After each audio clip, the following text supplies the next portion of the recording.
விவசாயிகளுடைய பம்பு செட்டுகளுக்கு மும்மனை மின்சாரம் 24 மணி நேரம் கிடைக்கக்கூடிய சூழ்நிலையை நாங்கள் உருவாக்கி தந்தோம்.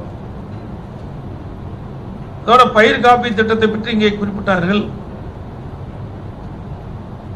அனைத்து இந்திய அண்ணா திராவிட முன்னேற்ற கழக ஆட்சி இருக்கின்ற வரை விவசாயிகளுக்கு பேரிடர் காலங்களில் அதிக மழையால் வெள்ள சேதத்தால் பயிர்கள் சேதமடைகின்ற பொழுதும் சரி, வறட்சியால் சேதமடைகின்ற பொழுதும்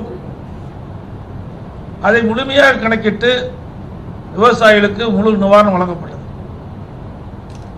குறிப்பாக சொல்ல வேணும்னா, ஒரு விவசாயிக்கு 2.5 ஏக்கர் நிலத்திற்கு தான் நிவாரணம் கொடுக்க முடியும் சூழ்நிலை இருக்கின்ற பொழுது அதை நிராகரித்து விவசாயிகளுக்கு எவ்வளவு பூமிகள் இருந்தாலும் அந்த பூமிகள் ஏற்படுகின்ற சேதத்தை கணக்கிட்டு முழு நிவாரணம் வழங்கிய ஒரே அரசாங்கம் அதிமுக.